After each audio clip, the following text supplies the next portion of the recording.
اعوذ باللہ من الشیطان الرجیم بسم اللہ الرحمن الرحیم رحمتی وسعت کل شیء قال اللہ تبارک فی کلام المجید وفرقان العظیم وما ارسلناک الا رحمتا للعالمین صدق اللہ العظیم وصدق رسولہ النبی الکریم۔ اللہ وحدہ لا شریک نے اپنی پاک کلام کے اندر فرمایا رحمتی وسعت کل شیء، میری رحمت ہر شے کے اوپر وسیع ہے۔ میری رحمت نے ہر شے کو، ہر چیز کو، ہر نفس کو، ہر عالم کو، ہر طرح کے معاملات کو اپنے سایہ دامن میں لپیٹا ہوا ہے۔ اور دوسرے مقام پر رب نے فرمایا کہ ہم نے اپنے رسول کو تمام عالمین کے لیے رحمت بنا کے بھیجا۔ اب ان دو چیزوں سے پتہ چلتا ہے کہ پہلی آیت کریمہ جو میں نے تلاوت کی اللہ کے فضل سے، اس سے پتہ یہ چلتا کہ کوئی بھی چیز روز اول سے لے کر امر کن سے لے کر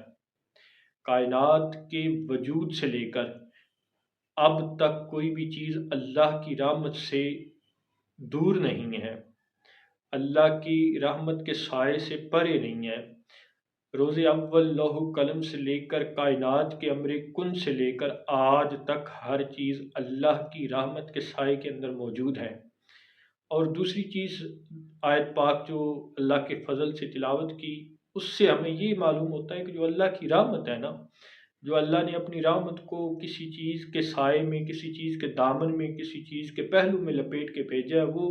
محمد مصطفیٰ صلی اللہ علیہ وآلہ وسلم کی ذات بابرکات میں ہے۔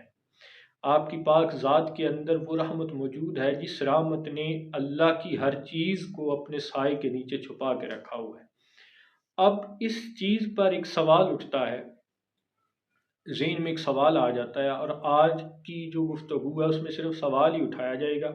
اور اس کا جواب جو ہے وہ انشاءاللہ اگلی جو گفتگو ہوگی اس میں کوشش کریں گے جواب ڈھونڈنے کی۔ سوال یہ اٹھتا ہے کہ جب اللہ کی رحمت نے روز اول سے لے کر کائنات کے امر کن سے لے کر آج تک کی ہر چیز کو اپنے دامن میں چھپا کے رکھا ہوا ہے، اپنے سائے کے نیچے رکھا ہوا ہے، اور دوسری جگہ ہمیں یہ معلوم ہوا کہ اللہ کی جو رحمت ہے وہ شکل مصطفیٰ ہے۔ اللہ کی جو رحمت ہے، اللہ نے جو اپنی رحمت کسی ایک دامن میں دامن گیر کی ہوئی ہے، وہ محمد مصطفیٰ صلی اللہ علیہ وآلہ وسلم کی ذات ہے۔ اب سوال یہ اٹھتا ہے کہ آپ صلی اللہ علیہ وآلہ وسلم کی ذات بابرکات تو سب سے آخر میں آپ نبی بن کر آئے، آپ خاتم النبیین ہیں، آپ کے اوپر ختم نبوت ثبت ہو چکی، ختم نبوت کی مہر کو آپ کے اوپر ختم کر دیا گیا، اس کے بعد کوئی نبی نہیں آنا، اور اس سے یہ پتہ چلا کہ آپ سب سے آخر میں نبی بن کے آئے۔ تو اب سوال یہ پیدا ہوتا ہے کہ وہ جو لوح قلم یا امر کن پہلا کائنات کا ہوا تھا، اب ان دونوں چیزوں کو کمپیریزن کریں تو جب امر کن پہلا کائنات کا ہوا تھا تو تب اگر مصطفیٰ صلی اللہ علیہ وآلہ وسلم کی ذات نہیں تھی، آپ کو رحمت للعالمین تب نہیں بنایا گیا تھا، آپ کی ذات کے اندر وہ شان رحمت للعالمینی نہیں ابھی تک دامنگیر ہوئی تھی، تو جب امر کن ہوا تھا تو اس وقت پھر ایسا ہے کہ اس امر کن کے وقت اللہ کی رحمت جو ہے، جو پہلا حکم ہے رب کا، جو پہلا ارشاد ہے کہ میری رحمت نے ہر چیز کو اپنے سائے میں لپیٹا ہوا ہے، تو اس کا مطلب یہ ہوا کہ اگر مصطفیٰ صلی اللہ علیہ وآلہ وسلم کی ذات تب موجود نہیں تھی، آپ کو شان رحمت للعالمینی نہیں عطا ہوئی تھی، تو امر کن جو ہے وہ رب کی اس رحمت سے معروم ہوگی، اور پھر نعوذ باللہ یہ جو بات ہے کہ ہر چیز جو ہے وہ رب کی رحمت کے سائے کے نیچے موجود ہے، پھر وہ بات مصداق کے مقابل میں نہیں آتی۔ تو یہ ایک چھوٹا سا سوال ذہن میں آ سکتا ہے کہ یا تو پھر یہ ہے کہ مصطفیٰ صلی اللہ علیہ وآلہ وسلم اس وقت بھی موجود تھے جب پہلی امر کن ہوئی کائنات کی، جب لوح و قلم بنے، جب کرسی و عرش بنے،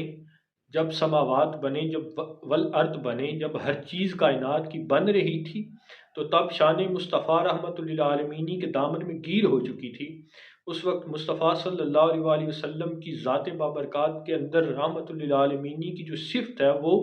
دامن گیر ہو چکی تھی۔ تو پھر تو یہ مصداق ثابت ہوتا ہے کہ ہر چیز کو، ہر شے کو رب کی رحمت نے اپنے سائے میں چھپا کے رکھا ہوا ہے۔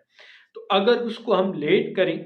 اگر اس کو ہم دیر سے کریں کہ مصطفیٰ صلی اللہ علیہ وآلہ وسلم کی ذات امر کن کے بعد کی ہے، کائنات کے لوح قلم کے بعد کی ہے، تو پھر وہ ایک سوال اٹھتا ہے کہ پھر لوح قلم جو ہے وہ اس رحمت سے محروم کیسے رہ گئے، جبکہ ہر چیز رحمت کے سائے میں موجود ہے۔ تو اس سوال کا جواب انشاءاللہ پھر جو ہے وہ اگلی گفتگو میں کوشش کریں گے ڈھونڈنے کی۔ والسلام ورحمۃ اللہ وبرکاتہ۔